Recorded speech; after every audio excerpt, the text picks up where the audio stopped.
Assalamualaikum warahmatullahi wabarakatuh. Good morning everyone. Let me begin my introduction to today's topic.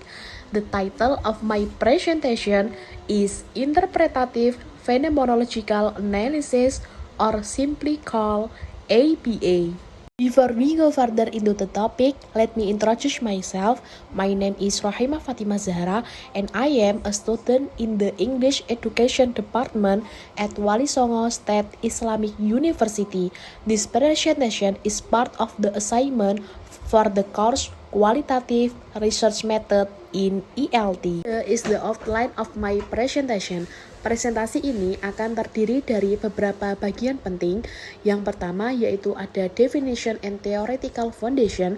Kita akan mulai dengan memahami definisi dan dasar teori dari APA, karakteristik of APA. Lalu saya akan menjelaskan ciri khas utama dari metode ini.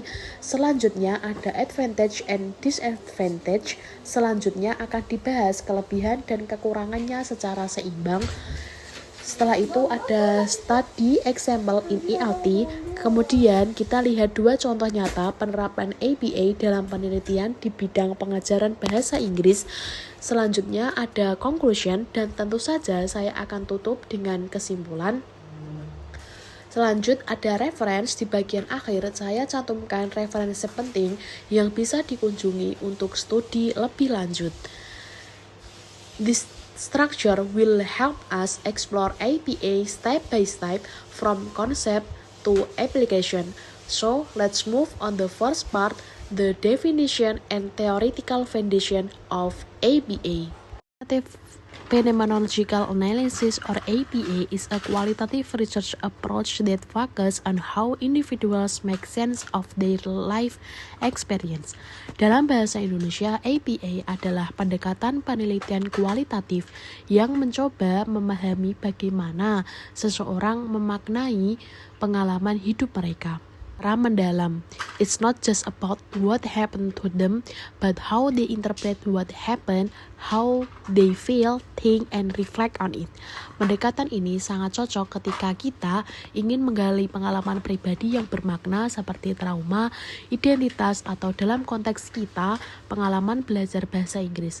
So, if you are planning to explore deep emotional, psychological, or educational experience, APA is a very suitable choice. So, when and why should we use APA? APA is particularly useful when the research is focused on meaningful personal experience. Jadi, APA sangat tepat digunakan saat kita ingin meneliti pengalaman yang bersifat pribadi dan mendalam, seperti trauma, perubahan identitas, mental health, atau pengalaman belajar yang intens dan emosional. In the context of English language teaching, APA is useful if we want to explore learners' experience during language learning, teachers' reflection on teaching method, or even personal struggle and motivation in acquiring a new language. Penelitian dengan pendekatan APA bisa memberi gambaran yang lebih manusiawi dan kontekstual dalam pembelajaran bahasa. It's all about giving voice to the participant and letting their stories and interpretation lead the finding. Now, let's talk about theoretical foundation of APA. APA is built upon three main philosophical tradition. Phenomenology, fokusnya adalah untuk memahami pengalaman dari sudut pandang peserta. We try to see the world through the participant eyes, bukan dari asumsi kita sebagai peneliti. Yang kedua, hermeneutik. Ini adalah ilmu tentang interpretasi. APA melibatkan double hermeneutik di mana peneliti menginterpretasikan bagaimana peserta menginterpretasikan pengalaman mereka. So, it's an interpretation of an interpretation. Yang ketiga, ideografi. Berbeda dengan pendekatan yang mencari generalisasi luas, ideografi